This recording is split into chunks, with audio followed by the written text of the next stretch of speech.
ಅಂಥ ಚಿಂತನೆಗಳು ಬರಬೇಕಿದ್ದು ಕೇಂದ್ರ ಮಟ್ಟದಲ್ಲಿಕ್ಕಿಂತ ಸರ್ ರಾಜ್ಯದೊಳಗಡೆ ಯಾರು ಮುಖ್ಯಮಂತ್ರಿಗಳಾಗಿ ಬರ್ತಾರೋ ಕನ್ನಡ ಕಾವಲು ಸಮಿತಿಯಲ್ಲಿ ಇದ್ದವರು ಸಿದ್ದರಾಮಯ್ಯ ಅವರು ಇವತ್ತು ನಿಜಕ್ಕೂ ಬರಬೇಕಾಗಿರೋದು ಅಂಥವರಿಂದ.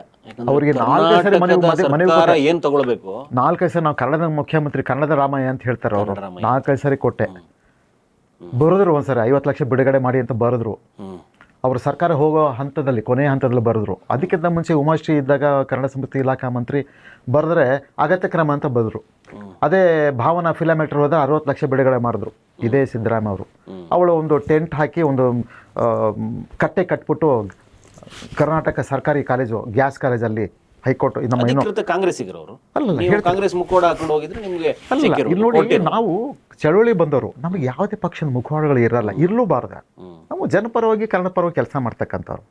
ನಾವು ಕನ್ನಡದ ಬದ್ಧತೆ, ನಾನು ಅವಾಗಲೇ ಪ್ರಥಮ ಹೇಳಿದೆ, ಈ ಸರ್ಕಾರ ರಚನೆ ಆಗೋದೇ ಕನ್ನಡ ಮತ್ತು ಕನ್ನಡಿಗರ ಆಧಾರದ ಮೇಲೆ. ನೀವು ಅದ್ರ ಬಗ್ಗೆ ಮಾತ್ರ ನೋಡಬೇಕು. ನಾನು ಯಾವುದಾದ್ರು ಪಕ್ಷದ ಕೆಲಸ ಅಥವಾ ಪಕ್ಷದ ಕಾರ್ಯಕ್ರಮ ಅಥವಾ ಯಾವುದಾದ್ರು ಸಂಸ್ಥೆ ಮಾಡ್ಕೊಂಡಿದ್ರೆ ಅದಕ್ಕೆ ಸೀಮಿತ ಆಗಿ ಮಾಡ್ತೀರ. ಅದು ಮಾಡೋದು ಇದು ತಪ್ಪು. ಅವ್ರು ಭಾವನಾ ಮಾಡಿದ 60 ಲಕ್ಷ ಕೊಟ್ಟರು, ಅವಳು ಸ್ಟೇಜ್ ಹಾಕಿದ್ರು, ಇಲ್ಲಿಗಲ್ಲು ಅಂದರೆ ಅದು ಕಾನೂನು ಬಾಹಿರ ಅಂತ ಹೊಡೆದು ಹಾಕಿದ್ರು. ಆ ದುಡ್ಡು ಎಲ್ಲಿ ಹೋಯ್ತು? ಪುನಃ ಸರ್ಕಾರ ತೊಗೊಂಡಿಲ್ಲ. ಅದೇ ಥರ 12 ಜನ ಕೊಟ್ಟಿದ್ದಾರೆ. ಭಾವನಾ ಅವರಿಗೆ ಒಂದು ಬಾರಿ ಸಿಕ್ಕ ಹಣ 60 ಲಕ್ಷ, ಇಡೀ ಆ 23 ವರ್ಷದ ಅವಧಿಗೆ ಸಿಕ್ಕಿರೋ ಹಣ 60ರಿಂದ 70 ಲಕ್ಷ. ಅಷ್ಟು ಸಿಕ್ಕಿಲ್ಲ. ಯಾವ ನಿಟ್ಟಲ್ಲಿ ಕೆಲಸ ಕಾರ್ಯಗಳು ನಡೆಯುತ್ತೆ ಅನ್ನೋದಕ್ಕೆ ಇದೆ ಸಾಕ್ಷಿ. ಅಲ್ಲ, ನಿಮಗೆ ಯಾಕೆ ಹೇಳಿದೆ ಅಂದರೆ, ರಾಜಕೀಯವಾಗಿ ಕನ್ನಡದ ಬಗ್ಗೆ ಬದ್ಧತೆ ಇರಬೇಕು, ಇಚ್ಛಾಶಕ್ತಿ ಇರಬೇಕು. ಹೌದು, ಇದು ಕನ್ನಡಿಗರ ಅಧಿಕಾರಿಗಳಲ್ಲೂ ಇಚ್ಛಾಶಕ್ತಿ, ಕನ್ನಡದ ಬದ್ಧತೆ ಇಲ್ಲ. ರಾಜಕಾರಣಿಗಳಲ್ಲೂ ಇಚ್ಛಾಶಕ್ತಿ, ಕನ್ನಡದ ಬದ್ಧತೆ ಇಲ್ಲ. ಈಗ ಹಾಗೆ ನಾವು ಕನ್ನಡ ಕೆಲಸ ಮಾಡೋರು ಹೇಗೆ? ಹೋರಾಟಗಾರರಲ್ಲಿ ಪಾಪಿಗಳು ಹುಟ್ಕೊಂಡಿದ್ದಾರೆ. ನೀವು ಇತ್ತೀಚಿನ ದಿನಗಳಲ್ಲಿ ಆಗಿದೆ. ಹೋರಾಟದ ಹಾದಿ ಬದಲಾಗಿದೆ, ತುಂಬಾ ಬದಲಾಗಿದೆ. ಶಾಲು ಹಾಕೊಂಡೋದ್ರೆ ಭಯದ ವಾತಾವರಣ ಸೃಷ್ಟಿ ಆಗ್ತಾ ಇದೆ. ಇಲ್ಲಿಂದ ಏನೋ ಒಂದು ವಾತಾವರಣ ಇಲ್ಲ. ಇಲ್ಲಿ ಏನಾಗಿದೆ, ಕನ್ನಡಿಗರು ಕನ್ನಡದ ಹೋರಾಟಗಾರರನ್ನು ನೋಡಿನೇ ಭಯಪಡೋ ಕನ್ನಡಿಗರೇ ಭಯಪಡ್ತಾರೆ. ಅಲ್ಲ, ಕೆಲವೊಂದು ವ್ಯವಸ್ಥೆಗಳು, ಮಾಫಿಯಾಗಳು ಅಂದ್ರೆ ಕೆಲವೊಂದು ಬಡ್ಡಿ ವ್ಯವಹಾರ ಮಾಡೋರು, ಕೆಲವು ರೌಡಿ ಎಲಿಮೆಂಟ್ಸ್ ಅಂದ್ರೆ ಪಡೆಗಳಲ್ಲಿ ಗುರ್ಸ್ಕೊಂಡಿರೋರು, ಬೇರೆಯವರು ಪ್ರಾಮಾಣಿಕವಾದ ಕನ್ನಡದ ಸಂಸ್ಥೆಗಳ ಜೊತೆಗೆ, ಕನ್ನಡಿಗರ ಹೋರಾಟದ ಜೊತೆಗೆ ಕೆಲವು ಬಂದು ಸೇರ್ಕೊಂಡ್ಬಿಟ್ಟಿದ್ದಾರೆ. ಅವರು ಕೆಲವು ಮನೆ ಖಾಲಿ ಮಾಡ್ಸೋಕ್ಕೂ ಕೂಡ ಈ ಕನ್ನಡ ಶಾಲೆ ಬೆಳೆಸ್ಕೊಂಡಿದ್ದಾರೆ. ನಾನು ಅಲ್ಲಿಗೆ ಬಂದೆ. ಕನ್ನಡದ ಸುರಕ್ಷತೆಗೆ ಬಳಸಬೇಕಾದಂತ ಶಾಲೆಗಳನ್ನ ತನ್ನ ಸುರಕ್ಷತೆ ಮತ್ತು ವೈಯಕ್ತಿಕ ಕಾರಣಗಳು ಬಳಸ್ಕೊಂಡಿದ್ದಾರೆ. ಅದು ಅಕ್ಷಮ್ಯ ಅಪರಾಧ. ಯಾವುದೇ ಕನ್ನಡ ಸಂಘ ಸಂಸ್ಥೆಗಳಾಗಿರ್ಬೋದು, ಸರ್ಕಾರ ಆಗ್ಬೋದು, ಪೊಲೀಸರಾಗ್ಬೋದು, ಅಥವಾ ಕನ್ನಡದ ಮುಖಂಡರಾಗ್ಬೋದು, ಇದನ್ನು ಬಲವಾಗಿ ಖಂಡಿಸಬೇಕು, ಅಂಥವ್ರನ್ನ ಹಿಡಿದು ಕೊಡಬೇಕು. ಆಮೇಲೆ ಅಂಥವ್ರನ್ನ ಸಂಸ್ಥೆಗಳಿಂದ ಹೊರ ದಬ್ಬಬೇಕು. ಇಲ್ಲದ ಏನಾಗುತ್ತೆ, ಕನ್ನಡದ ಅಸ್ಮಿತೆಗೆ ಧಕ್ಕೆ ಆಗುತ್ತೆ. ಯಾಕಂದರೆ ಕನ್ನಡಿಗರು ಸಾರ್ವಭೌಮರು, ಈ ನೆಲದ ಮೂಲದ ಭಾಷಿಕರು. ಆಮೇಲೆ ಕರ್ನಾಟಕ ನೆಲೆಸಿರುವಂಥವ್ರು ತಮಿಳರು ಇರ್ಬೋದು, ಮೂಲ ನಿವಾಸಿಗರು, ಕನ್ನಡದ ತೆಲುಗು ಭಾಷಿಕರು ಇರ್ಬೋದು, ಮರಾಠಿ ಭಾಷಿಕರು ಇರ್ಬೋದು, ಅಥವಾ ಲಂಬಾಣಿ ಭಾಷಿಕರು ಇರ್ಬೋದು. ನೀವು ತಗೊಳ್ಳಿ, ಇತಿಹಾಸ ತಗೊಳ್ಳಿ, ಅವರು ಬೇರೆ ಬೇರೆ ಥರದ ಯುದ್ಧಗಳು ಮಾಡ್ಕೊಂಡು ಇನ್ನೊಂದು ಮಾತಾಡ್ಕೊಂಡು ಉಳ್ಕೊಂಡ್ಬಿಟ್ರೆ ಮೂಲ ನಿವಾಸಿಗಳು ಆಗ್ಬಿಟ್ಟಿದ್ದಾರೆ ಅವರು. ಹಾಗಾಗಿ ಅವರಲ್ಲಿರೋ ಬದ್ಧತೆ ಈಗ ಮೂಲ ನಿವಾಸಿ ಕನ್ನಡಿಗರಲ್ಲಿ ಬರ್ತಾ ಇಲ್ಲ. ನನಗದು ಈಗ ಕನ್ನಡಿಗರೇ ಕನ್ನಡೀಕರಣಗೊಳ್ಬೇಕು, ಇದು ನನ್ನ ಘೋಷಣೆ. ವ್ಯವಸ್ಥೆಗಳು ಸೇರಬೇಕು. ಒಂದು ಕಡೆ ಸಂಸ್ಥೆ, ಒಂದು ಕಡೆ ಹೋರಾಟ. ಹೆಂಗೆ ಸರ್ ಬದುಕು ಈಗ ಅತಂತ್ರವಾಗಿದೆ.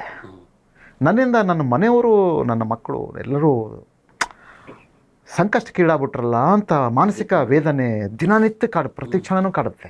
ನನ್ನ ಸಂಸ್ಥೆಯಲ್ಲಿ ಕೆಲಸ ಮಾಡ್ತಕ್ಕಂಥ ಏನು ಶಿಕ್ಷಕ ವರ್ಗ ಇದ್ದಾರೆ, ಕನ್ನಡ ತಂತ್ರಾಂಶವನ್ನು ಜಾರಿ ಮಾಡ್ತಕ್ಕಂಥದ್ದು, ಅನುಷ್ಠಾನ ಮಾಡ್ತಕ್ಕಂಥ ಕೆಲಸಕ್ಕೆ ಅವ್ರ ಜೀವನ ಮುಡುಪಾಗ್ಬಿಟ್ಟಿದ್ದಾರೆ. ಅವ್ರಿಗೂ ನಾನು ಅತಂತ್ರವಾಗಿಬಿಟ್ನಲ್ಲ ಅಂತ. ನಾನು ಅತಂತ್ರ ನಾನು ಬಿಟ್ಟಿದ್ದಲ್ಲ, ವ್ಯವಸ್ಥೆ ನನಗೆ ಬಿಟ್ಟಿದೆ, ಸರ್ಕಾರ ನನಗೆ ಬಿಟ್ಬಿಟ್ಟಿದೆ. ನಿಮ್ಮದೆಲ್ಲ ಕೊಟ್ಬಿಟ್ಟಿದ್ರಿ ಅದಕ್ಕೆ. ಹೌದು, ನಾನು ಕಳ್ಕೊಂಡಿದ್ದೀನಿ. ಈಗ ನಿಮ್ಮನ್ನು ಉಳಿಸ್ಕೋಬೇಕು, ನಿಮ್ಮ ಸಂಸ್ಥೆ ಉಳಿಸ್ಕೋಬೇಕು. ಆದರೆ ಉಳಿಸ್ಕೊಳ್ಳಿ ನನ್ನಂತ ನಾನು ಯಾರಲ್ಲಿ ಕೇಳೋದು? ಸರ್ಕಾರಕ್ಕೆ ಆ ಬದ್ಧತೆ ಇರಬೇಕು. ನೀವೇನಾದರೂ ಅಲ್ಲಿಗೆ ಮನವಿ ಕೊಟ್ಟಿದ್ದೀಯಾ? ನಾನು ನನಗೆ ಕೊಡಿ ಅಂತ ನಾನು ಕೇಳ್ತಾನೆ ಇಲ್ಲ. ನನ್ನ ಸಂಸ್ಥೆ ಉಳಿಸಿ, ಸಂಸ್ಥೆಯಲ್ಲಿ ಇರೋರನ್ನ ಉಳಿಸಿ, ಇಷ್ಟೇ ಸಾಕು ನನಗೆ. ಅದು ಉಳ್ಕೊಂಡು ನಾನು ಉಳ್ಕೊಳ್ಳೋಂಗೆ. ಯಾಕೆಂದರೆ ನಾನು ಅದು ಉಳಿಸೋಕ್ಕೆ ನಾನೆಲ್ಲ ಕಳ್ಕೊಳ್ತಾ ಇದ್ದೀನಿ. ನಿಜ. ಆವಾಗಲೇ ಹೇಳಿದ್ರಿ, ಎಲ್ಲವನ್ನೂ ಅಲ್ಲೇ ಇಟ್ಟೆ, ಮನೆ ವಾತಾವರಣನೂ ಕೆಡ್ತಾ ಇದೆ.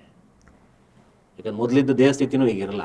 ಅದು ನಾನು ಯಾಕೆ ಹೇಳಿದೆ ಅಂತಂದರೆ, ನೋಡಿ, ಕನ್ನಡದ ಹೋರಾಟದಿಂದ ಶ್ರೀಮಂತ ಆದರ ಒಂದು ಗುಂಪಿದೆ. ಹೌದು, ಕೆಲ ಕಳ್ಕೊಂಡು ಕೂತಿರೋರು ನೀವು.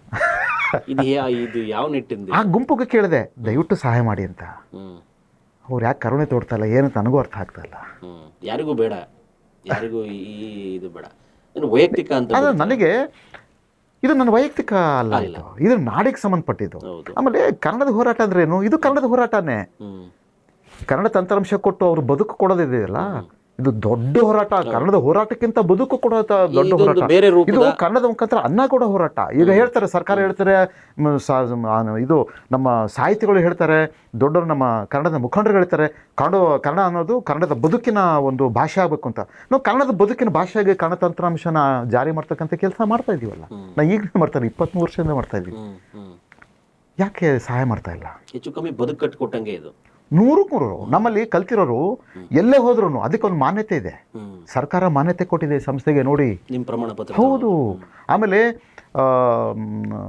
ಕರ್ನಾಟಕ ಸರ್ಕಾರದ ಏನು ಕೌಶಲಾಭಿವೃದ್ಧಿ ಇಲಾಖೆ ಇದೆ, ಅದು ಮಾನ್ಯತೆ ಕೊಟ್ಟಿದೆ.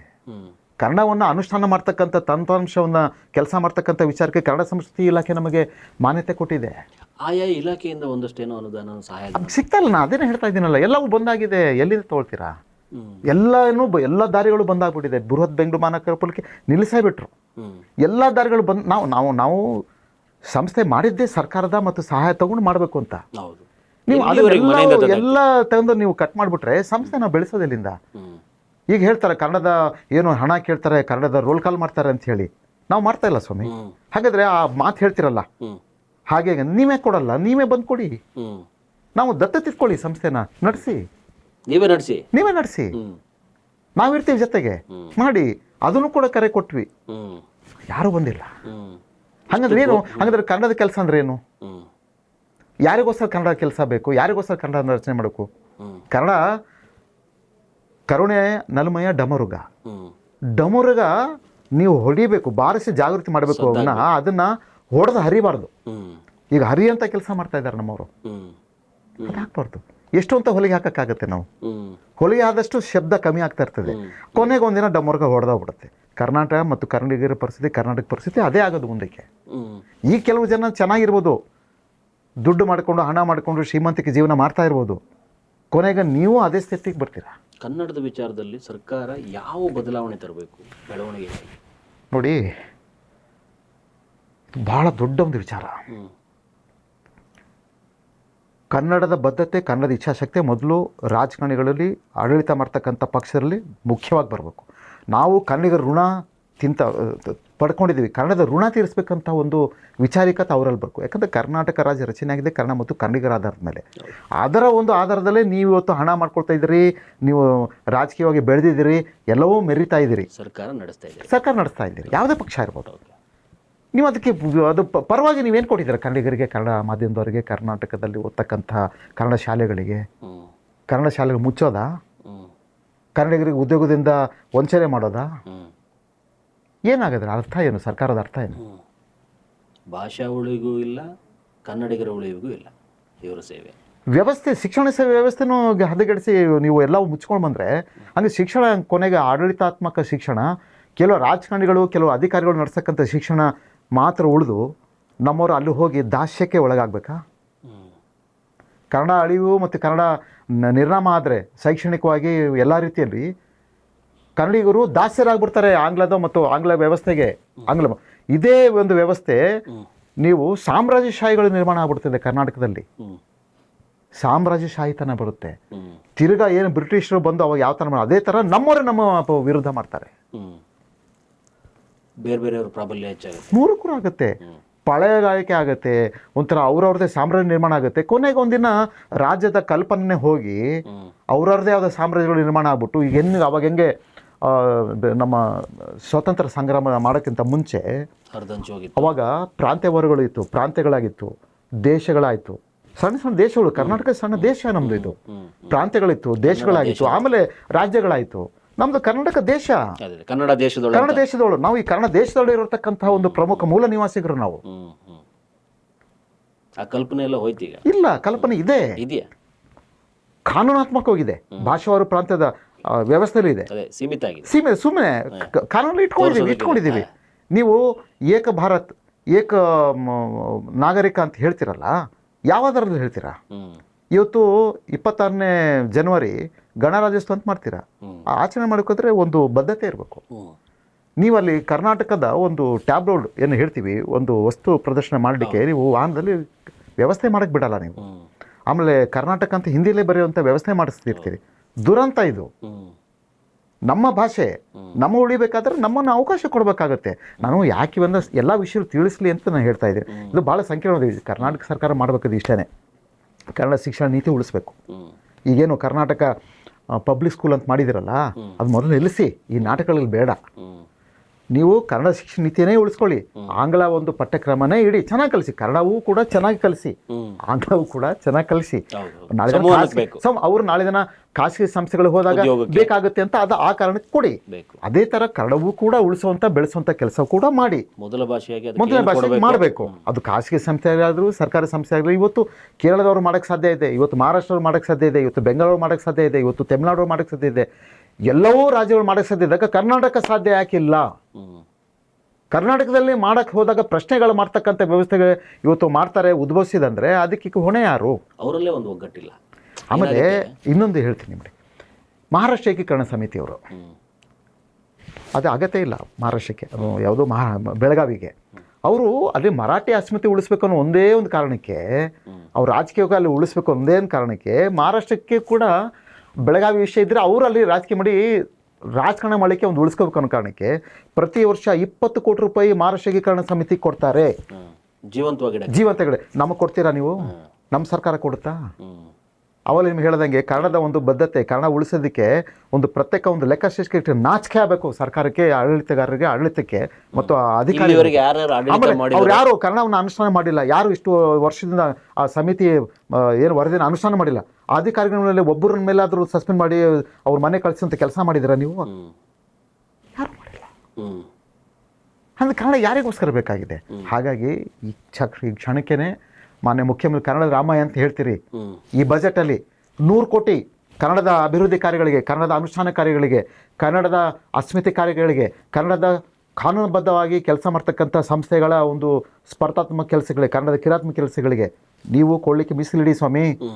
ನಿಮಗೆ ನಾಚಿಕೆ ಆಗಬೇಕು ಬರಬಾರ್ದು ಅಂತ ಇದ್ರೆ, ಬೇರೆಯವ್ರಿಗೆ ನಾಚಿಕೆ ಆಗಬೇಕು ಅನ್ನೋಂಥ ಒಂದು ನೀವು ಆ ಮಟ್ಟದ ಮುಖ್ಯಮಂತ್ರಿ ಆಗಬೇಕು ಅಂತಂದರೆ ಬೇರೆ ಅಕ್ಕಪಕ್ಕ ರಾಜ್ಯವ್ರಿಗೆ 200 ಕೋಟಿ ಈ ಸಂಸ್ಥೆಗಳಿಗಿಡಿ, ಅಂದರೆ ಈ ಕನ್ನಡ ಕೆಲಸಗಳಿಡಿ. ಇನ್ನೊಂದು ದುರಂತ, ಕನ್ನಡ ಅಭಿವೃದ್ಧಿ ಪ್ರಾಧಿಕಾರಕ್ಕೆ 15 ಕೋಟಿ ಕೊಡ್ತಾ ಇದ್ದಿದ್ದು ಕೊನೆಗೆ 2 ಕೋಟಿ ತೆಗೆದುಕೊಂಡು ಬಂದಿದ್ದೀರಾ. ಎಂಥ ದುರಂತ ರೀ. ಈ ವರ್ಷ ಇನ್ನೂ 50 ಲಕ್ಷ ಕಮ್ಮಿ ಮಾಡಿದ್ದಾರೆ. 2025-26ಗೆ ಬರೀ 1.5 ಕೋಟಿ ಕೊಟ್ಟಿದ್ದಾರೆ. ಒಂದು ಯಾವುದೋ ಒಂದು ಕ್ರಿಮಿನಲ್ ದಾವೆ ಇರ್ತಕ್ಕಂಥದ್ದು, ಅವನ ಮೇಲೆ ಬಹುತೇಕ ಭ್ರಷ್ಟಾಚಾರ ಆರೋಪ ಇರ್ತಕ್ಕಂಥ ಒಂದು ಸಂಸ್ಥೆ ಮಸ್ಕಟ್ಟಲ್ಲಿ ಹೋಗಿ ಬೆಂಗಳೂರಿನಿಂದ ಹೋದಂಥ ವ್ಯಕ್ತಿ ಕನ್ನಡ ಹಬ್ಬ ಮಾಡಕ್ಕೆ ಹೋಗ್ತಾನೆ. ನಾಚಿಕೆ ಬೇಕು. ನೀವು 1.5 ಕೋಟಿ ರೂಪಾಯಿ ಸಂಸ್ಥೆಗೆ ಸ್ಯಾಂಕ್ಷನ್ ಮಾಡಿದ್ರಿ, ಅನುದಾನ ಕೊಡೋದಕ್ಕೆ ಬಿಡುಗಡೆ ಮಾಡಿದ್ದೀರಾ. ವಾಪಸ್ ಎತ್ಕೊಳ್ಳಿ, ಬಿಡುಗಡೆ ಮಾಡಿಬಿಡಿ ಅಂತ ಹೇಳಿ ಮಸ್ಕಟ್ಟಲ್ಲಿರ್ತಕ್ಕಂಥ ಕನ್ನಡ ಸಂಸ್ಥೆಗಳು ದೂರು ಕೊಟ್ಟಿದ್ದಾರೆ. ಇದುವರೆಗೂ ಹಣ ವಾಪಸ್ ತೆಗೆದುಕೊಂಡಿಲ್ಲ. ಏನು ಸ್ವಾಮಿ, ಅಲ್ಲಿ ಹೋದರೆ ನೀವು ಆತಿಥ್ಯ ಕೊಡ್ತಾರಂತಾನ? ಅಲ್ಲ ರೀ, ಕನ್ನಡ ಉಳಿಬೇಕಾದ್ದು ಕರ್ನಾಟಕದಲ್ಲ, ಮಸ್ಕತ್ತಲ್ಲ, ದುಬೈ ಅಲ್ಲ, ಟೊರೊಂಟೋದಲ್ಲ, ಅಮೆರಿಕದಲ್ಲ. ಸಾಂಸ್ಕೃತಿಕ ಕಾರ್ಯಕ್ರಮ ಮಾಡಿದ ತಕ್ಷಣ ಕೊಡುಗಲ್ಲ ಇದೆಯಾ? ಇಲ್ಲ. ಸಾಂಸ್ಕೃತಿಕ ಕಾರ್ಯಕ್ರಮ ಅವರ ಒಂದು ಮನೋರಂಜನೆಗೆ ಮಾಡ್ತಕ್ಕಂಥ. ನೋಡಿ, ಕರ್ನಾಟಕದಲ್ಲಿ ಕನ್ನಡ ಉಳಿಯೋದು ಸಾಂಸ್ಕೃತಿಕ ಕಾರ್ಯಕ್ರಮಗಳಿಂದ ಅಲ್ಲ, ಸಾಹಿತ್ಯಿಕ ಗೋಷ್ಠಿಗಳಿಂದಲ್ಲ, ಕನ್ನಡತನದಿಂದ ನಾವು ಹೆಚ್ಚೆಚ್ಚು ಬಳಸೋದು, ಕನ್ನಡ ಬಳಸೋದ್ರಿಂದ. ಕನ್ನಡ ತಂತ್ರಾಂಶ ಇವತ್ತು ಉಳಿದ್ರೆ ಕನ್ನಡಿಗ ಉಳಿತಾನೆ. ಅವತ್ತು ಕನ್ನಡ ಬಳಸಿದ್ರೆ ಕನ್ನಡ ಉಳಿತದೆ. ಉದ್ಯೋಗದ ಭಾಷೆ ಆಗಲಿ, ಕನ್ನಡ ಉದ್ಯೋಗದ ಭಾಷೆ, ಕನ್ನಡ ಅನ್ನದ ಭಾಷೆ ಆದ್ರೆ ನೀವು ಕನ್ನಡ ಉಳಿತದೆ, ಕನ್ನಡ ತನ್ನ ಉಳಿತದೆ. ಸಂಸ್ಕೃತಿ ಇಲ್ಲ, ಖಂಡಿತ ಇಲ್ಲ. ಅದು ಮನೋರಂಜನೆಯ ಒಂದು ಭಾಗ ಅಷ್ಟೇನೆ. ಆಮೇಲೆ ಒಂದಿದೆ, ಜಾನಪದ ನಿಜವಾದ ಕನ್ನಡದ ಬೇರು ತಾಯಿ ಭಾಷೆ ಒಂದು ಮೂಲ ಬೇರು. ಜಾನಪದ ಒಪ್ಕೊಳ್ತೀನಿ, ಮಾಡಿ, ಖಂಡಿತ ಮಾಡಿ. ಆದರೆ ಅಷ್ಟೇ, ಅದರ ಹೆಸರಲ್ಲಿ ನೀವು ಇಡೀ 90% ಹಣವನ್ನು ನಾವು ಅದಕ್ಕೆ ಖರ್ಚು ಮಾಡ್ತೀವಿ ಅಂದರೆ ಮತ್ತು ಕನ್ನಡನ ಉಳಿಸೋದು ಯಾರು? ಕನ್ನಡ ಅಂದ್ರೆ ಏನು ಸರ್ಕಾರದ ಮಟ್ಟದಲ್ಲಿ ಹೇಳಿ ನೋಡೋಣ. ಇಲ್ಲಿಗೆ ಏನು ಬೇಕು ಕೆಲಸಕ್ಕೆ ಮಾಡೋರಿಗೆ ಕನ್ನಡ ಅಷ್ಟೇನೆ. ಅದು ಕನ್ನಡನ ಸಂಸ್ಕೃತಿ ಹೆಸರು, ಕನ್ನಡದ ಹೆಸರಲ್ಲಿ ಕನ್ನಡ ಹಬ್ಬ ಅಂದರೆ ಕನ್ನಡದ ಸಂಬಂಧಪಟ್ಟಂಥ ಸ್ಪರ್ಧಾತ್ಮಕ ಕೆಲಸ ಮಾಡ್ತಕ್ಕಂಥ ಮತ್ತು ಕ್ರಿಯಾತ್ಮಕ ಕೆಲಸ ಮಾಡ್ತಕ್ಕಂಥ ಒಂದು ಯೋಜನೆಗಳಿರಬೇಕು. ಅದು ಕನ್ನಡದ ಹಬ್ಬ ಆಗುತ್ತೆ. ಕನ್ನಡದ ಹಬ್ಬ ಸಾಂಸ್ಕೃತಿಕ ಕಾರ್ಯಕ್ರಮ ಮಾಡಿಬಿಟ್ಟು ಕನ್ನಡದ ಹಬ್ಬ ಆಗುತ್ತಾ? ಹೆಂಗಾಗತ್ತೆ ಹೇಳಿ ನೋಡೋಣ. ದುರುಪಯೋಗ ಅಲ್ವಾ ಅದು? ಇವತ್ತು ಟೊರೊಂಟೋ ಕನ್ನಡ ಸಂಸ್ಥೆಗೆ 2 ಕೋಟಿ ಬಿಡುಗಡೆ ಮಾಡ್ತೀರಿ. ಏನಕ್ಕೆ ಬಿಡುಗಡೆ ಮಾಡ್ತೀರಾ? ಸಾಂಸ್ಕೃತಿಕ ಕಾರ್ಯಕ್ರಮ ರಚನೆ ಮಾಡ್ಲಿಕ್ಕಾ? ಅಮೆರಿಕಾದಲ್ಲಿ ಅಲ್ಲಿರ್ತಕ್ಕಂಥ ಬಹಳಷ್ಟು ದೂರುಗಳು ಬಂದಿದೆ. ಅಲ್ಲಿ ಬರೀ ಕುಡಿತಾರೆ, ಮಜಾ ಮೋಜು ಉಪಯೋಗಿಸ್ಕೊಳ್ತಾರೆ ಅಂತ ಅಲ್ಲಿರ್ತಕ್ಕಂಥ ಕನ್ನಡಿಗರು ದೂರು ಕೊಟ್ಟಿದ್ದಾರೆ. ಯಾಕೆ ಅವ್ರು 2 ಕೋಟಿ 3 ಕೋಟಿ ಕೊಡ್ತೀರಾ? ಇನ್ನು ಅಷ್ಟು ನಿರ್ಗತಿಕರ ಅವರು? ಅವರು ಸರ್ಕಾರ ಕೊಡೋಷ್ಟು ದೊಡ್ಡ ಮಟ್ಟದಲ್ಲಿ ಬೆಳೆದಿದ್ದಾರೆ ಅವರು. ಏನಿದೆಯಲ್ಲ ಹುಚ್ಚಾಟಗಳು?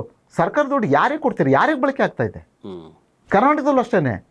ಯಾರ್ದೋ ಹುಟ್ಟಹಬ್ಬಕ್ಕೆ ಯಾರ್ದೋ ಸಮಾವೇಶ ಮಾಡಲಿಕ್ಕೆ ಲಕ್ಷಾಂತರ ಕೋಟ್ಯಾಂತರ ರೂಪಾಯಿ ಕನ್ನಡ ದೇಶದಲ್ಲಿ ಕೊಡ್ತೀರಿ. ಖಂಡಿತ ಮಾಡಿ, ಅವ್ರಿಗೆ ಒಂದು ಪ್ರಾಬಲ್ಯ ಇದೆ, ಅವ್ರದ್ದೇ ಆದಕ್ಕಂಥ ಒಂದು ಸಂಸ್ಥೆಗಳು ಮಾಡ್ಕೊಂಡಿದೆ ಕರ್ನಾಟಕದಲ್ಲಿ, ಅವ್ರು ಖಂಡಿತ ಕೊಡಿ. ಸಾಂಸ್ಕೃತಿಕವಾದ ವಿಚಾರಗಳಲ್ಲಿ ಅವ್ರ ಕಾರ್ಯಕ್ರಮ ಮಾಡಬೇಕು, ಅದು ಕೊಡಿ, ಬೇಡ ಅಂತ ಹೇಳಲ್ಲ. ಅದು ಕನ್ನಡ ಹೆಸರಲ್ಲಿ ಇಟ್ಕೊಂಡು ಮಾಡ್ತಕ್ಕಂಥ ವಿಚಾರಗಳಿಗೆ ಹಬ್ಬಗಳು ಮಾಡಿದ್ರೆ ಅದು ಕೊಡೋದಕ್ಕೆ ನಾಚಿಕೆ ಆಗಲ್ವಾ? ಕನ್ನಡದ ಯೋಜನೆಗಳು ಮಾಡಿ ಅದರ ಬಗ್ಗೆ ಸರ್ಕಾರ ಜಾರಿ ಮಾಡ್ತಕ್ಕಂಥ ವಿಚಾರಗಳಿಗೆ ನೀವು ಕೊಡಿ, ಖಂಡಿತ ನಾವು ಸ್ವಾಗತ ಮಾಡ್ತೀವಿ. ಇದನ್ನು ಬಿಟ್ಬಿಟ್ಟು ಈ ಮನಸೋ ಇಚ್ಛೆ ಆಡಳಿತ ಮಾಡಿದ್ರೆ ಏನು ಅರ್ಥ ಇದೆ? ಆಮೇಲೆ ಯಾವ ಸಚಿವರು ಆಮೇಲೆ ಶಾಸಕರು ಸಂಬಂಧಪಟ್ಟ ಕ್ಷೇತ್ರದಲ್ಲಿ ಆ ಒಂದು ಊರು ಕ್ಷೇತ್ರ ಹೆಸರಲ್ಲಿ ಉತ್ಸವ ಮಾಡೋದು, ಅದಕ್ಕೆ ಕನ್ನಡ ಸಂಸ್ಕೃತಿ ಇಲಾಖೆ 5 ಕೋಟಿ 10 ಕೋಟಿ ಕೊಡೋದು ಏನಿದೆಲ್ಲ?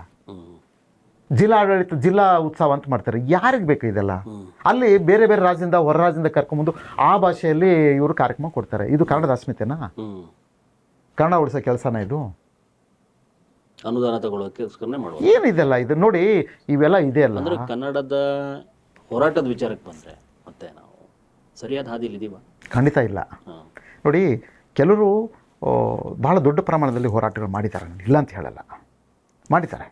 ಈಗ ನನ್ನ ಜೊತೆ ಇದ್ದವರೇ ನಾರಾಯಣಗೌಡರು, ನಾವೆಲ್ಲ ಕನ್ನಡದ ನಾಮಫಲಕ ಹೋರಾಟದಲ್ಲಿ ದೊಡ್ಡ ಹೋರಾಟಗಳು ಮಾಡಿದ್ವಿ. ಆದರೂ ಕೂಡ ಅದು ಅಷ್ಟು ತೊಗೊಂಡಿಲ್ಲ. ಏನೋ ಸುಮ್ಮನೆ ಆ ಟೈಮಲ್ಲಿ ಮಾತ್ರ ಹೌದು ಮಾಡಬೇಕು ಅಂತ ಆದೇಶ ಮಾಡೋರು, ಬಿಟ್ಬಿಡೋರು. ಅದರ ಪ್ರಬಲವಾಗಿ ದೊಡ್ಡ ಮಟ್ಟದ ಒಂದು ಹೊಡೆದಾಟ ಮಾಡಿ ಒಂದು ಕರೆಯನ್ನು ಕೊಟ್ಟು ಇಡೀ ರಾಜ್ಯ ಮಟ್ಟದಲ್ಲಿ ಬಂದು ಬೆಂಗಳೂರಿಗೆ ದೊಡ್ಡ ಮಟ್ಟದ ಹೋರಾಟಗಳು ಮಾಡಿ ಜೈಲಿಗೆಲ್ಲ ಹೋಗಿ ಆ ಒಂದು ಬಿಸಿ ಮುಟ್ಟಿಸಿದಾರಲ್ಲ ಒಂದು 2 ವರ್ಷ ಹಿಂದೆ, ಅದ್ರ ಮುಖಾಂತರ ಒಂದು ಆದೇಶ ಆಯಿತು, ಸರ್ಕಾರದ ಶಾಸನಬದ್ಧ ಆದೇಶ ಆಯಿತು ಕನ್ನಡ ಶಾಶ್ವತವಾಗಿ ನಾಮಫಲಕ ಮಾಡಲಿಕ್ಕೆ. ಆಮೇಲೆ ಕನ್ನಡ ಸಮಗ್ರ ಅಭಿವೃದ್ಧಿ ಅಧಿನಿಯಮ ಅಂತ ಮಾಡಿ ಜಾರಿ ಆಗಲಿಕ್ಕೆ ಆಯಿತು. ಆದರೆ ಅವ್ರಿಗೆ ಗೌರವ ಕೊಟ್ಟಂಗೆ ಆಗಲಿಲ್ಲ. ಯಾಕೆ ಗೊತ್ತಾ? ಆ ವರದಿಯನ್ನು, ಆ ಒಂದು ಕಾನೂನನ್ನು ಇದುವರೆಗೂ ಜಾರಿ ಮಾಡಿಲ್ಲ. ಅವಮಾನ ಮಾಡ್ದಂಗೆ, ಬರೀ ನಾರಾಯಣಗೌಡರಿಗೆ ಅವಮಾನ ಮಾಡ್ದಂಗೆ, ಇಡೀ ನಮಗೆ ಇಡೀ ಕನ್ನಡ ಚಳವಳಿ ಕನ್ನಡ ಸಮೂಹಕ್ಕೆ ಅವಮಾನ ಮಾಡ್ದಂಗೆ ಇದುವರೆಗೂ ಜಾರಿ ಆಗಲಿಲ್ಲ. ಯಾವ ಕಾರಣಕ್ಕೆ ಅಂದ್ರೆ ಬೇಕಾಗಿಲ್ಲ, ಬದ್ಧತೆ ಇಲ್ಲ, ಕನ್ನಡದ ಇಚ್ಛಾಶಕ್ತಿ ಇಲ್ಲ. ಅದಕ್ಕೆ ಒಂದು 200-300 ಕೋಟಿ ರೂಪಾಯಿ ಮೀಸಲಿಡಬೇಕಾಗುತ್ತೆ ಸರ್ಕಾರ. ಅದನ್ನು ಕೂಡ ಹೆಚ್ಚು ಕಮ್ಮಿ ಯೋಚನೆ ಮಾಡ್ತಾ ಇರ್ಬೇಕೇನೋ, ಯಾಕೆ ದುಡ್ಡು ಇಡಬೇಕು? ಈಗ ನೀವು ಒಂದು ವ್ಯವಸ್ಥೆ, ಈಗ ನಾನು ಅದಕ್ಕೆ ಹೇಳ್ತಾ ಇರೋದು, ಕನ್ನಡ ಮತ್ತು ಸಂಸ್ಕೃತಿ ನಿರ್ದೇಶನಾಲಯ ಬೇಡ, ಪ್ರತ್ಯೇಕವಾದ ಕನ್ನಡದ ಕೆಲಸಗಳಿಗೆ ಪ್ರತ್ಯೇಕವಾಗಿ ಕನ್ನಡ ನಿರ್ದೇಶನಾಲಯ ಮತ್ತೆ ಮರುಹುಟ್ಟಾಕೋದೇನಿಲ್ಲ, ವಿಭಾಗ ಮಾಡಿ ಸಂಸ್ಕೃತಿ ನಿರ್ದೇಶನ ಒಂದು ಮಾಡಿ, ಅವ್ರ ಸಂಸ್ಕೃತಿ ಕಾರ್ಯಕ್ರಮ ಅವ್ರ ಪಾಡಿಗೆ ಅವ್ರು ಏನಾರು ಮಾಡ್ಕೊಳ್ಳಿ. ಯಾಕಂದ್ರೆ ಅವ್ರಿಗೆ ಕನ್ನಡದ ಬದ್ಧತೆ ಇಲ್ಲ, ಅವರು ಜಾರಿ ಮಾಡಲ್ಲ. ನಿಮ್ಗೆ ಹೇಳಿದ್ನಲ್ಲ ಅವಾಗಲೇ, ಯಾವ್ಯಾವ ಉದ್ದೇಶಕ್ಕೆ ಹಣ ಬಳಕೆ ಆಗುತ್ತೆ, ದಾರಿನೇ ಭಿನ್ನ. ಹಾಗಾಗಿ ಕನ್ನಡ ನಿರ್ದೇಶನ ಜಾರಿ ಮಾಡಿ, ಆ ಮುಖಾಂತರ ಕನ್ನಡದ ಅಭಿವೃದ್ಧಿ ಕಾರ್ಯಗಳು. ಯಾಕಂದರೆ ಬೇರೆ ಬೇರೆ ಜಿಲ್ಲಾ ಮಟ್ಟದಲ್ಲಿ, ಬೇರೆ ಬೇರೆ ತಾಲೂಕು ಮಟ್ಟದಲ್ಲಿ, ಬೇರೆ ಬೇರೆ ಇಲಾಖೆಯ ಮಟ್ಟದಲ್ಲಿ ಕನ್ನಡವನ್ನು ಜಾರಿ ಮಾಡಬೇಕಾದ್ರೆ ನಾವು ಈ ಒಂದು ಇಲಾಖೆ ಮುಖಾಂತರ ಕಾರ್ಯನಿರ್ವಹಣೆ ಮಾಡಬೇಕಾಗುತ್ತೆ. ಅವರು ಎಲ್ಲ ಇಲಾಖೆಯ ಎಲ್ಲ ಸಚಿವಾಲಯ ಮಟ್ಟದಲ್ಲಿ ಜಾರಿ ಮಾಡಲಿಕ್ಕೆ ಮುಂದೆ ಬರ್ತಾರೆ. ಆವಾಗ ಒಂದು ಪ್ರತ್ಯೇಕ ಸಚಿವಾಲಯ ಆಗಿ ಅದಕ್ಕೆ ಆದ ಒಂದು ಪ್ರತ್ಯೇಕ ನಿರ್ದೇಶನ ಆದರೆ ಇವೆಲ್ಲ ಕೆಲಸ ಮಾಡ್ಬೋದು. ಕನ್ನಡ ಅಭಿವೃದ್ಧಿ ಪ್ರಾಧಿಕಾರ ಇವೆಲ್ಲ ಮಾಡೋಕ್ಕಾಗಲ್ಲ, ಕನ್ನಡ ಸಂಸ್ಕೃತಿ ಇಲಾಖೆಯಿಂದ ಇವೆಲ್ಲ ಮಾಡೋಕ್ಕಾಗಲ್ಲ. ನಾನು ಕರ್ನಾಟಕ ನಾನು ಒಬ್ಬನೇ ಇದನ್ನು ಹೇಳಿದೆ ಯಾವತ್ತು ನಿರಂತರವಾಗಿ, ಇದನ್ನು ಯಾರೂ ಗಮನಿಸ್ತಾ ಇಲ್ಲ. ಬೇರೆ ಬೇರೆ ಮಾಡಿ ಅಂತ, ಯಾಕಂದರೆ ಅದು ಉದ್ದೇಶ ಅದು. ಯಾಕಂದರೆ ನಾನು ಮೂಲವಾಗಿ ಕನ್ನಡದ ಕೆಲಸ ಮಾಡಿದವನು, ಕಾನೂನನ್ನು ಕೆಲಸ ಮಾಡೋನು, ಆಡಳಿತಾತ್ಮಕವಾಗಿ ಕೆಲಸ ಮಾಡೋನು, ನನಗೆ ಗೊತ್ತಿದೆ ಇದು ಏನು ಮಾಡಿದ್ರೆ ಏನಾಗುತ್ತೆ ಅಂತ. ಅದಕ್ಕೆ ನನಗೆ ಕನ್ನಡ ಅಭಿವೃದ್ಧಿ ಪ್ರಾಧಿಕಾರಕ್ಕೆ ಅಧ್ಯಕ್ಷನ ಮಾಡಲ್ಲ, ಸದಸ್ಯನ ಮಾಡಲ್ಲ, ಹೆದರಿಕೆ ಇದೆ ಅವರಿಗೆ. ನನಗೆ ಅಧಿಕಾರ ಕೂಡ ಕೊಡಲ್ಲ. ನನಗೆ ಅಧಿಕಾರ MLC ಮಾಡೋದು 2-3 ಸರಿ ಅವಕಾಶ ಬಂದು ನನ್ನ ತಪ್ಪಿಸಿದ್ರು. ಕಾರಣ ಅಂದರೆ ಇವೆಲ್ಲ ನಾವು ಪ್ರಶ್ನೆ ಮಾಡ್ತೀವಿ, ಇವೆಲ್ಲ ನಾವು ಮಾಡ್ತೀನಿ ಅಂತ ಗೊತ್ತಿದೆ ಅವರಿಗೆ. ದುಡ್ಡು ಕೊಡ್ಬೇಕು. ಮತ್ತೊಂದಷ್ಟು ಒಡವೆ ಇರೋರು ಇದ್ದಿದ್ರೆ ಅಡ ಇಟ್ಬಿಟ್ಟು ದುಡ್ಡು ಗಿಟ್ಟು ಕೊಟ್ಬಿಟ್ಟಿದ್ರೆ ಏನಾದ್ರು ಮಾಡಿರೋರೇನು. ನೀವು ಅಧಿಕಾರಕ್ಕೆ ಹೋಗ್ಬೇಕು ಅಂತಂದ್ರೆ ಇವತ್ತು ದುಡ್ಡಿಲ್ಲದೆ ಹೊರಕ್ಕೆ ಬರಿಗೈಯಲ್ಲಿ ಏನೋ ಮಾಡಕ್ಕೆ, ಬರಿಗೈಯಲ್ಲಿ ಸಂಸ್ಥೆ ಕಟ್ಟಿದ್ರಿ ನೋಡಿ. ಹೌದೌದು, ನಾನು ಬರಿಗೈಯಲ್ಲಿ ಸಂಸ್ಥೆ ಕಟ್ಟಿದ್ರಿ, 23 ವರ್ಷ ರಥ ಹೇಳಿದ್ರಿ. ಹೌದು, ಮನೆ 23 ವರ್ಷ ಬರೀ ಸಂಸ್ಥೆ ರಥ ಅಲ್ಲ, ನಾನು ಇಡೀ ಕನ್ನಡ ಚಳವಳಿ ರಥನ ಹೇಳ್ಕೊಂಡ್ಬಂದಿದ್ದೀನಿ 40 ವರ್ಷದಿಂದ. ಕನ್ನಡ ಅನುಷ್ಠಾನ ಮಂಡಳಿ ಮಾಡಿದ್ದು ಕೂಡ ಅದೊಂದು ದೊಡ್ಡ ಒಂದು ಇತಿಹಾಸ ಇದೆ. ನಾನು ಹೇಳ್ತೀನಿ, ಪ್ರಾರಂಭದಲ್ಲಿ ನೀವು ಹೇಳಿದ್ರಿ ಯಾಕೆ ನಿಮ್ಮ ಮಾಡೋಕ್ಕೆ ಅವಕಾಶ ಯಾಕೆ ಬಂತು, ಯಾಕೆ ಮಾಡಿದ್ರಿ ಅಂತ. ಅವಾಗ ಅಮಿತಾಬ್ ಬಚ್ಚನ್ ABCL ಕಾರ್ಪೊರೇಷನ್ ಎಲ್ಲ ಹೇಳಿದೆ. ಪೊಲೀಸರನ್ನು ಕರೆದು ಸಂಧಾನ ಮಾಡ್ತಾರೆ. ಬರ್ಮನ್ ಅಂತ ಹೇಳ್ಬಿಟ್ಟು ಒಂದು ಬೆಂಗಳೂರು ನಗರ ಪೊಲೀಸ್ ಕಮಿಷನರ್ ಇರ್ತಾರೆ, ಅವರು ಕರೆದು ಸಂಧಾನ ಮಾಡಕ್ಕೆ ಬರ್ತಾರೆ. ನೀವು ಬನ್ನಿ ಅಂತ ಹೇಳಿ ಅವರ ಪ್ರತಿನಿಧಿ ಬರ್ತಾನೆ, ABCL ಕಾರ್ಪೊರೇಷನ್ ಅಮಿತಾಬ್ ಬಚ್ಚನ್ ಪ್ರತಿನಿಧಿ ಬರ್ತಾನೆ. ನನ್ನ ಮೇಲೆ ಕೇಸ್ ಹಾಕಿದ್ರು ಪರವಾಗಿಲ್ಲ, ನಾನು ಅದಕ್ಕೆ ಎದುರಿಸಿದ್ದೇನೆ. ಯಾಕಂದ್ರೆ ನಡೆದ ಘಟನೆಗಳನ್ನು ಹೇಳ್ಬೇಕಾಗುತ್ತೆ. ಅವಾಗ ನಿಮಗೆ ಇವರು ಒಂದು ನಿಮ್ಮ ಸಂಸ್ಥೆಗೆ ಹಣ ಕೊಡ್ತಾರೆ, ತೆಗೆದುಕೊಂಡು ಸುಮ್ಮನಿದ್ಬಿಡಿ, ಇದು ಬೇಡ, ಬೇರೆ ನಾಯಕರುಗಳು ಸುಮ್ಮನೆ ಆಗ್ಬಿಟ್ಟಿದ್ದಾರೆ, ನೀವು ಯಾಕೆ ಇದನ್ನೆಲ್ಲ ಮುಂದುವರಿಸ್ತೀರಿ ಅಂತ ಹೇಳ್ತಾರೆ. ಬೇರೆ ನಾಯಕರು ಸುಮ್ಮನೆ ಆಗಿದ್ದಾರೆ, ನೀವು ಯಾಕೆ ಮುಂದುವರಿಸ್ತೀರಿ ಅಂದರೆ ಅರ್ಥ ಮಾಡ್ಕೊಳ್ಳಿ. ಸುಮ್ಮನೆ ಆಗಿಸ್ಬಿಟ್ಟಿದ್ರು. ಅದು ಏನು ಗೊತ್ತಿಲ್ಲ. ಪೊಲೀಸರು ಹೇಳ್ತಾರೆ ಅವ್ರು ಕೊಡ್ತಕ್ಕಂಥ ವ್ಯವಸ್ಥೆನ ಮುಡಿಸ್ಕೊಂಡು ನೀವು ಸುಮ್ಮನಿದ್ ಬಿಡಿ, ಯಾಕೆ ಮುಂದೆ ಬರ್ತೀರಾ, ಇಲ್ಲಾಂದ್ರೆ ನಿಮ್ಮ ಮೇಲೆ ಕೇಸ್ಗಳು ಇನ್ನೊಂದು ಆಗುತ್ತೆ, ಯಾಕೆ ಅದನ್ನು ಎದುರಿಸ್ತೀರಿ ಅಂತ ಹೇಳ್ತಾರೆ. ನಾನು ಅದಕ್ಕೆ ಬಲಿ ಆಗಲ್ಲ. ನಾನು ನನ್ನ ಹೆಣ್ಮಕ್ಳು, ನಮ್ಮ ನಾಡಿನ ಹೆಣ್ಮಕ್ಳು, ನನ್ನ ಸಂಸ್ಕೃತಿ ಮುಖ್ಯ. ನೀವು ಅಲ್ಲಿ ಬಂದು ಹಿಂದಿಯಲ್ಲಿ ಇಂಗ್ಲೀಷಲ್ಲಿ ಕಾರ್ಯಕ್ರಮ ಮಾಡೋದು, ಈ ಪ್ರಪಂಚಕ್ಕೆ ಹೋಗೋದು, ನಮ್ಮ ಭಾಷೆ ಯಾವುದು, ಇಲ್ಲಿ ಕನ್ನಡ ಇದೆ, ಅದನ್ನು ನಾನು ಪ್ರತಿನಿಧಿಸಬೇಕು, ಅದರಿಂದ ಮುಖಾಂತರ ನಾನು ಪ್ರತಿನಿಧಿಸ್ತೀನಿ. ಹಾಗಾಗಿ ನಾನು ಈ ಕಾರ್ಯಕ್ರಮ ಬೇಡ ಅಂತ ಹೇಳ್ತೀನಿ. ಜೊತೆಗೆ ಥೈಲ್ಯಾಂಡಲ್ಲಿ ಮೈ ಮಾರಾಟ ಮಾಡಿ, ಮೈ ಮಾರ್ಕೊಂಡು ಸೂಳೆಗರಿಕೆ ಮಾಡಿಕೊಂಡು ಆ ಒಂದು ರಾಷ್ಟ್ರವನ್ನು ನಡೆಸಲಿಕ್ಕೆ ಅವಕಾಶ ಮಾಡ್ಕೊಂಡಿದ್ದಾರೆ ಅವರು, ಟೂರಿಸಮ್. ಆಯಿತಾ, ಅಂಥ ಒಂದು ಅವಕಾಶ ನಮ್ಮಲ್ಲಿ ಬೇಡ ಅಂತ ಹೇಳ್ತೀನಿ. ಅವಾಗ JS ಪಾಟೀಲ್ ಆಡಳಿತ ಇರುತ್ತೆ. ಆಯಿತಾ, ಅವಾಗ ನಾನು ಹೇಳ್ತೀನಿ, ಅದು ಪ್ರಬಲವಾಗಿ ವಿರೋಧ ಮಾಡ್ತೀನಿ. ನನ್ನ ವಿರುದ್ಧ ಆವಾಗಲೇ ಸಂಚು ಮಾಡಿ, ಒಳ ಸಂಚು ಮಾಡಿ ನನ್ನ ವಿರುದ್ಧ ಗೂಂಡಾ ಆ್ಯಕ್ಟು, ರೋಡ್ ಲಿಸ್ಟ್ ತೆಗಿತಾರೆ. ಆದರೆ ನ್ಯಾಯಾಧೀಶ ರವೀಂದ್ರ ಅಂತ ನ್ಯಾಯಾಧೀಶ ಇರ್ತಾರೆ, ಒಂದು ಕೆಲಸ ಮಾಡಿ ವಾಟಾಣಗಜ ಮೇಲೆ, ಸಾರಗೋವಿಂದ ಮೇಲೆ, ಜಿ ನಾಣ್ಕುಮ್ರ, ಅವಾಗ ಇದ್ದಿದ್ದೆ ನಾವೇ. ಅವ್ರು ಬಿಟ್ಟರೆ ನಾವು ಚಿಕ್ಕ ಹುಡುಗ, ನಾನೇ 4 ಜನ ನಾವು ಇದ್ದಿದ್ದು ಅವಾಗ. ಹಾಗಾಗಿ ಅವ್ರ ಮೇಲೆಲ್ಲ ಮಾಡಿ ನ್ಯಾಯಾಲಯಕ್ಕೆ ಸಲ್ಲಿಸಿ, ಆವಾಗ ನೀವು ಮಾಡಿದ ಸರಿನ ತಪ್ಪಂತ ನಾನು ತೀರ್ಮಾನ ಕೊಡ್ತೀನಿ ಅಂತ ಹೇಳ್ತಾರೆ. ಅಡ್ವೊಕೇಟ್ ಜನರಲ್ ಕರೆದು ತುರ್ತಾಗಿ 2 ದಿನದಲ್ಲಿ ಅದನ್ನು ವಾಪಸ್ ತೆಗೆದುಕೊಳ್ಳೋಂಥ ಒಂದು ವ್ಯವಸ್ಥೆ ಮಾಡ್ತಾರೆ. ಅವಾಗ ಕೋದಂಡರಾಮ ಅವರು ಕಮಿಷನ್ ಆಗಿರ್ತಾರೆ, ಬೆಂಗಳೂರು ಕಮಿಷನ್ ಆಗಿರ್ತಾರೆ.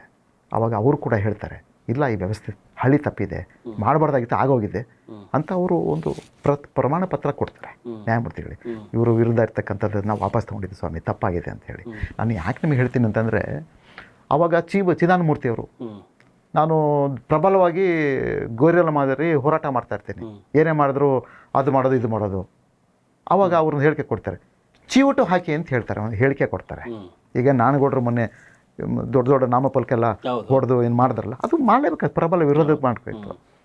ಬಹುಶಃ ಈಗೇನು ಚಿದಾನಂದಮೂರ್ತಿ ಇದ್ದಾರೆ, ಅವರು ಕೂಡ ಹೇಳ್ತಾ ಇದ್ರು ಏನೋ, ನಮ್ಗೆ ಗೊತ್ತಿಲ್ಲ, ಅವರು ಹೋರಾಟಿದ್ರು.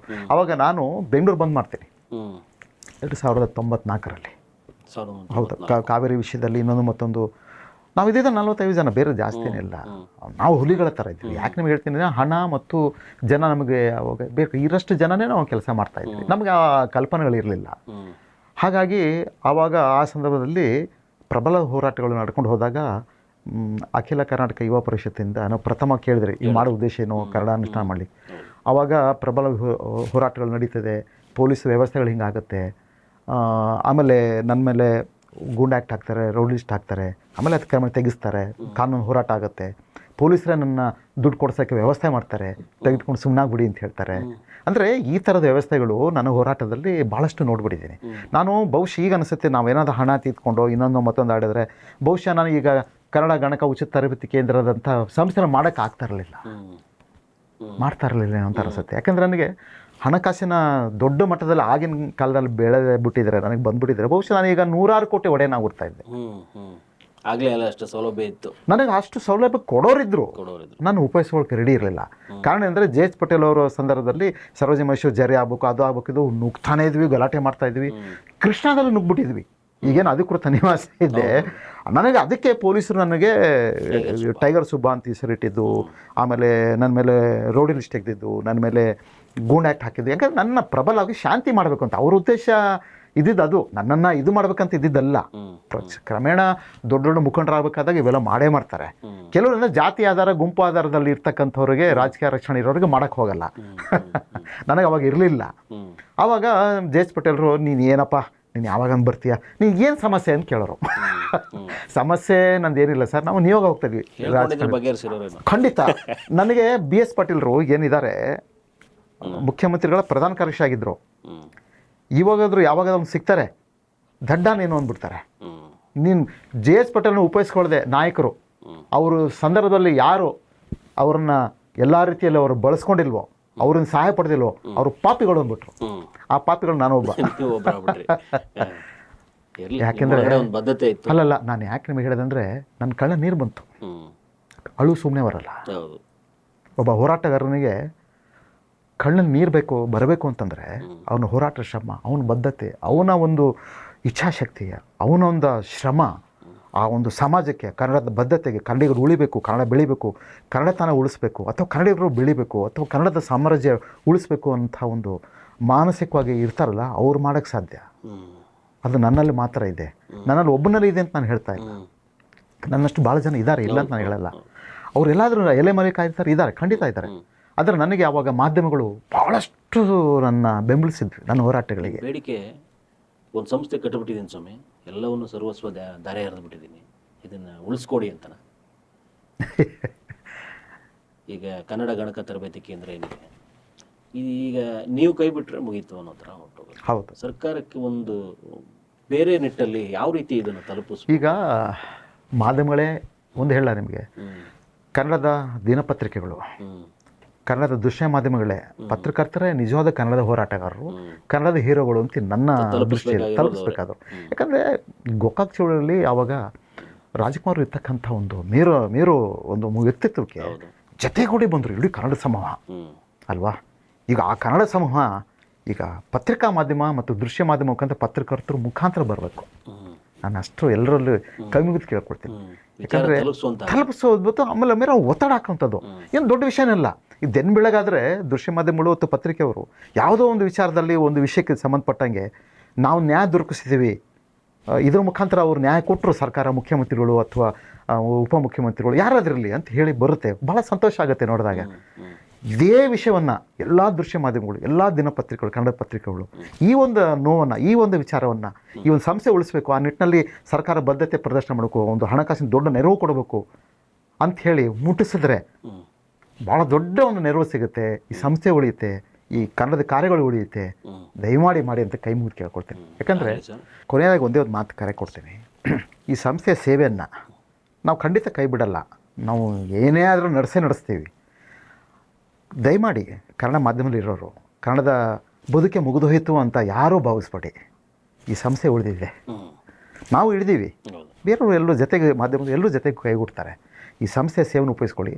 ಆಮೇಲೆ ಗ್ರಾಮೀಣ ಪ್ರದೇಶದಲ್ಲಿ ಇರ್ತಕ್ಕಂಥವ್ರು, ಆಮೇಲೆ ನಗರ ಪ್ರದೇಶದಲ್ಲಿ ಇರ್ತಕ್ಕಂಥ ಕನ್ನಡ ಮಾಧ್ಯಮ ಓದಿರೋರು, ಆಮೇಲೆ ಆಂಗ್ಲ ಮಾಧ್ಯಮದಲ್ಲಿ ಓದಿದರೂ ಕೂಡ ಒಂದು ಭಾಷೆ ಕನ್ನಡ ಕಲ್ತಿರ್ತಾರೆ, ಅವರು ಕೂಡ ಸರಿಯಾದ ಒಂದು ಆಂಗ್ಲದ ಪರಿಭಾಷೆಗಳನ್ನು ನೆನಪಲ್ಲಿ ಇಟ್ಕೊಳ್ಳಲ್ಲ. ಅವರು ಕೂಡ ಅಷ್ಟು ನಾಲೆಜಬಲ್ ಅಂದರೆ ಸಂಪೂರ್ಣ ಔದ್ಯೋಗಿಕ ನೆಲೆಗಟ್ಟಿಗೆ ತೋಡಿಸ್ಕೊಳ್ಳೋಕ್ಕೆ ಅವಕಾಶ ಇರಲ್ಲ.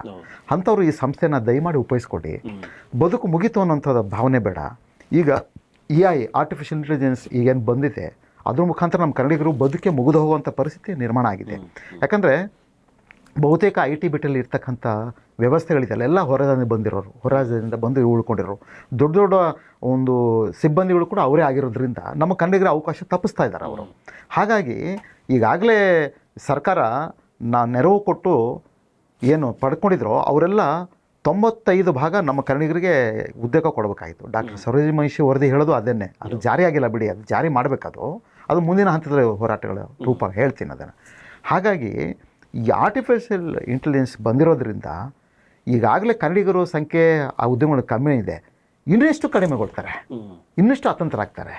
ಆ ಒಂದು ವಿಷಯದಲ್ಲೂ ಕೂಡ ನಮ್ಮ ಸಂಸ್ಥೆ ಹೆಜ್ಜೆ ಮುಂದೆ ಇಟ್ಟಿದೆ. ಈಗ IT ಕನ್ನಡ ಕಾರ್ಯಾಗಾರ ಅಂತ ಮಾಡ್ತಾ ಇರೋದು ಈ ವಿಚಾರಕ್ಕೋಸ್ಕರನೇ. ಹಾಗಾಗಿ ಇಂಥ ವಿಚಾರಗಳು ತೆಗೆದುಕೊಳ್ಳಿ. ಬೆಂಗಳೂರಲ್ಲಿ ಎಲ್ಲ ಇಡೀ ಕರ್ನಾಟಕದಲ್ಲಿ ಏಕೈಕ ಸಂಸ್ಥೆ ಈಗಾಗಲೇ ಕಾಯಕ ವಿಚಾರದಲ್ಲಿ ಕನ್ನಡ ತಂತ್ರಾಂಶ ಮಾಡ್ತಕ್ಕಂಥ ವಿಚಾರದಲ್ಲಿ ಯಾವ ಸಂಸ್ಥೆಗಳು ಇಲ್ಲ. ಈಗಾಗಲೇ ಸರ್ಕಾರದ ವ್ಯವಸ್ಥೆ ಕಿಯೋನಿಕ್ಸ್ 250 ಸಂಸ್ಥೆಗಳನ್ನು ಇಡೀ ಕರ್ನಾಟಕದಲ್ಲಿ ತಂತ್ರಾಂಶ ತರಬೇತಿಯನ್ನು ಕೊಡ್ತಾ ಇದ್ದಾರೆ, ಮುಚ್ಚಿಬಿಟ್ಟಿದ್ದಾರೆ. ಬಹುತೇಕ 90% ಖಾಸಗಿ ಸಂಸ್ಥೆಗಳು ಕೂಡ ಮುಚ್ಚಿದ್ದಾರೆ. ಕೊರೋನಾದ ನಂತರ ಭಾಳಷ್ಟು ಸಮಸ್ಯೆಗಳು ಅನುಭವಿಸ್ಬಿಟ್ಟಿದ್ದಾರೆ. ಹಾಗಾಗಿ ಇದೊಂದು ಸಂಸ್ಥೆ ಇದೆ, ಇದನ್ನು ಉಪಯೋಗಿಸ್ಕೊಳ್ಳಿ, ಉಳಿಸ್ಕೊಳ್ಳಿ. ಆಮೇಲೆ ಇದನ್ನು ಬೆಳೆಸಲಿಕ್ಕೆ ಎಲ್ಲರೂ ಸಹಕರಿಸಿ ಜೊತೆಯಾಗಿ ಅಂತ ಕೇಳ್ಕೊಡ್ತೇನೆ. ಒಳ್ಳೆಯದಾಗಲಿ ಸರ್, ನಮಸ್ಕಾರ. ಕನ್ನಡದ ವಿಚಾರದಲ್ಲಿ ತಮಗಿರುವ ಬದ್ಧತೆ ನಿರಂತರವಾಗಿರಲಿ, ಇಲ್ಲಿವರೆಗೆ ಅದನ್ನು ಕಟ್ಟಿ ಬೆಳೆಸಿ ಎಳ್ಕೊಂಬಂದಿದ್ದೀರಿ. ಕನ್ನಡ ಭಾಷೆಯನ್ನು ಉದ್ಯೋಗದ ಭಾಷೆ, ಅನ್ನದ ಭಾಷೆ ಆಗಿಸ್ಬೇಕು ಅನ್ನೋ ನಿಟ್ಟಲ್ಲಿ ತಾವು ಕಟ್ಟಿದ ಸಂಸ್ಥೆ ಏನು ಉಚಿತ ಕನ್ನಡ ಗಣಕ ತರಬೇತಿ ಕೇಂದ್ರ ಏನಿದೆ, 23 ವರ್ಷ ಬೃಹದ್ರಥ ಎಳ್ದಂಗೆ ಎಳೆದಿದ್ದೀರಿ. ಸೊ ಇನ್ನೂ ಅದಕ್ಕೆ ಸರ್ಕಾರದಿಂದ ಏನೇನು ಸೌಲಭ್ಯ ಸಿಗಬೇಕು, ಶಾಶ್ವತ ಅನುದಾನದಡಿ ಆ ಸಂಸ್ಥೆ ಬರಬೇಕು, ಅಥವಾ ಅದನ್ನು ದತ್ತು ಪಡೆಯುವ ಕಾರ್ಯ ಆದರೂ ಆಗಬೇಕು. ಈ ನಿಟ್ಟಲ್ಲಿ ಸರ್ಕಾರ ನಿಮ್ಮ ಕಡೆ ನೋಡಬೇಕು. ಆ ನಿಟ್ಟಲ್ಲಿ ನಮ್ಮ ಕೆಲಸ ಏನಿದೆ ಅದು ನಾವು ಮಾಡ್ತೀವಿ. ಒಂದಷ್ಟು ಮಾಧ್ಯಮದ ಪಾಲು ಏನಿದೆ ಅದನ್ನು ನಾವು ನಿರ್ವಹಣೆ ಮಾಡಲೇಬೇಕು. ಸೊ ನಿಮ್ಮ ಬದ್ಧತೆ ಹೀಗೆ ಇರಲಿ, ನಿಮ್ಮ ಕನ್ನಡದ ಕಾರ್ಯ ನಿರಂತರವಾಗಿರಲಿ, ನಿಮ್ಮ ಬದ್ಧತೆಗೆ ಶರಣಾರ್ಥಿ. ನಿಮ್ಮ ಕೆಲಸಗಳು ಮುಂದುವರಿಯಲಿ ಸರ್. ನಮಸ್ಕಾರ.